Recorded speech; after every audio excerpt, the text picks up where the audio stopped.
Hombre, si te encuentras al policía más majo de la historia y decide hacer la vista gorda, pues igual sí, pero en principio ni de coña.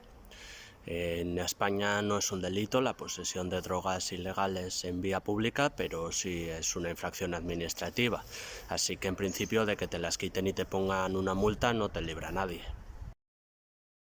Pedimos al Gobierno de España que ponga todas las medidas posibles para combatir el consumo de drogas donde sea, en los colegios, en la calle, en los parques, como hace aquí en Madrid la presidenta, y que nunca jamás vuelvan a banalizar con el uso y el consumo de estas sustancias. Sobre todo, no podemos normalizar el consumo de las drogas. Le queremos pedir al Gobierno y a toda la sociedad que se una y diga alto y claro que no existen las drogas blandas y que no a las drogas. Por eso quiero anunciaros que están muy avanzadas las negociaciones y que muy pronto os anunciaremos distintos acuerdos entre nuevas generaciones de Madrid y las mejores discotecas de la ciudad para que tengamos listas exclusivas, descuentos, se nos invitará a copas, se nos invitará a chupitos.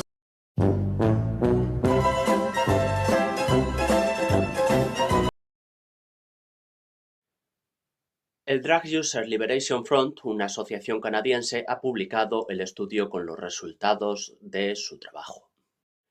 ¿Y cuál es su trabajo? Pues consiste en comprar drogas ilegales, analizarlas para asegurarse de que no llevan nada peligroso, principalmente fentanilo, porque en Canadá las drogas cortadas con fentanilo están produciendo bastantes muertes, y después vendérselas a usuarios de drogas por un precio inferior al habitual del mercado. Han encontrado que han conseguido reducir las sobredosis un 35%. Si nos centramos solo en la sobredosis de consumo por vía inyectada, entonces un 57%. Han conseguido también reducir un 48% las interacciones negativas con la policía, un 50% las hospitalizaciones y un 39% los episodios de violencia relacionados con drogas. El estudio y los resultados son bastante interesantes. Ahora tienen la pega de que lo que están haciendo no es precisamente legal, desde luego. Y de hecho, nada más publicar el estudio, 2 de los miembros del Drug User Liberation Front han sido arrestados por la policía. Pero bueno, que a pesar de los obstáculos, a mí me parece que han hecho un trabajo interesante y un estudio con resultados interesantes, desde luego. Bueno, viendo un poco lo que está pasando en el mundo, incluyendo algunos estados de Estados Unidos, yo creo que es posible que sí se lleve un camino de legalizar la psilocibina para usos médicos y terapéuticos, sí.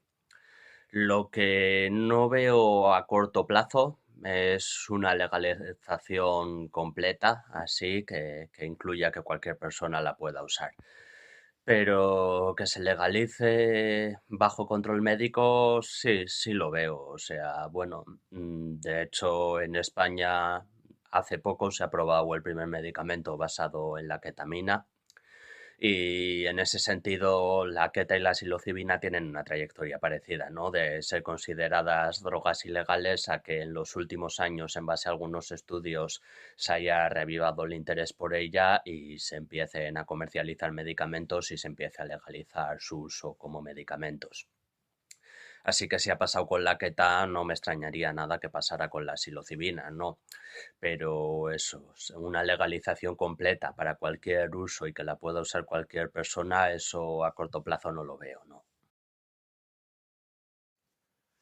Pues lo que decía en el TikTok al que contestas, la posesión para consumo propio en España es una infracción administrativa, así que eso implica que lo que pueden hacer es quitarte las drogas en cuestión y multarte, nunca penarte con cárcel. Esto se aplica también si te ven consumiendo en vía pública. Si te ven justo meterte por la nariz la última dosis de cocaína en vía pública, pues también tendrías problemas, por ejemplo. Seguramente también tendrías problemas. Pero el estar ya bajo sus efectos, ya no. Eso no es una infracción de ningún tipo. Puedes ir puesto de M, de keta o de lo que sea por la calle y eso no supone ningún tipo de infracción ni de delito. El único problema que se me podría ocurrir como mucho, pero A ver, sería extremadamente improbable, pero como mucho, pues que puedan aplicar alguna ley de seguridad vial o de tráfico en caso de que te veas involucrado en un accidente de tráfico.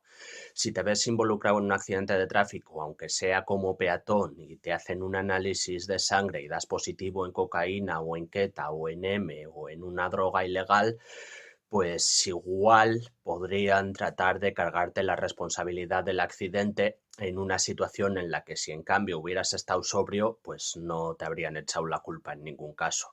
Pero vamos, eso es lo único que se me ocurre y sería una situación muy improbable. Por lo demás, no hay ningún problema legal en ir por la calle en España bajo los efectos de alguna droga ilegal.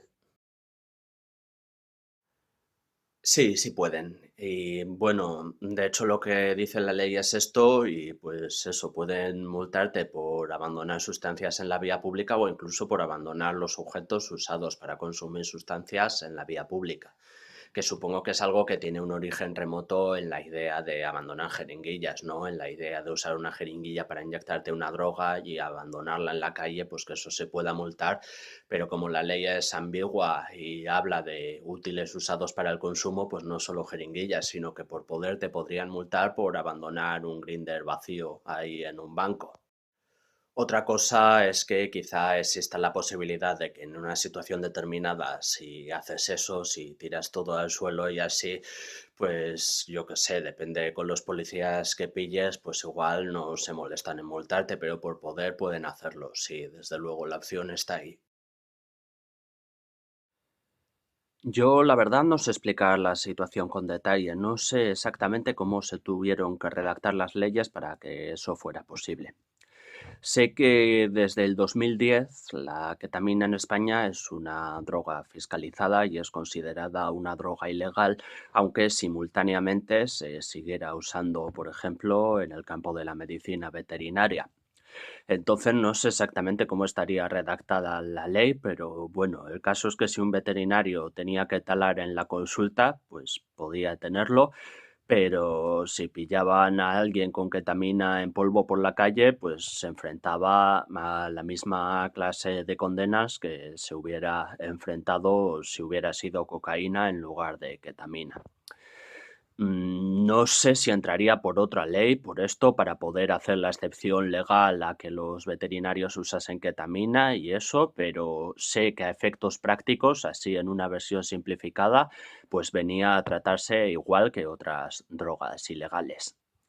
Y ahora que también se usa, bueno, lo que se usa es esketamina, el isómero S de la ketamina para medicina humana, pues me imagino que si a alguien le pillan con esketamina en el formato en el que se vende para medicina, pero no tiene receta, pues se tratará igual que otros medicamentos que solo se venden con receta, pero que sería ilegales su uso como droga recreativa. En ese caso, pues el procedimiento me imagino que sí variará un poco porque en esos casos, pues la cosa suele centrarse un poco más en ver si has falsificado recetas, ver ese tipo de cosas, más que en tratarlo como una droga ilegal cualquiera. Hoy vengo a hablar sobre malas noticias porque no todos los días son fiesta y concretamente malas noticias relacionadas con políticas sobre drogas, relacionadas con el hecho de que el nuevo régimen talibán en Afganistán haya prohibido el opio. Llevaba meses leyendo sobre esto, pero hasta hace poco no lo había visto de forma tan gráfica. Yo creo que en este gráfico se ve claramente hasta qué punto la producción de opio se ha reducido hasta casi desaparecer. Y esto puede ser un problema serio porque la mayor parte de la heroína que se obtiene ilegalmente en el mercado europeo se fabrica a partir del opio afgano. Así que si desaparece del mercado el opio que se solía exportar desde Afganistán, pues seguramente va a haber muy poca o casi ninguna heroína. salvo que se encuentre una forma de sustituirla o algo, pero en principio parece que esto va a hacer que se reduzca mucho la heroína. Lo que pasa es que si se reduce la disponibilidad de heroína, pero no se reduce la demanda de heroína, pues lo que seguramente vaya a pasar va a ser que proliferen opioides sintéticos para sustituir o adulterar la heroína, sustancias como fentanilo o nitacenos.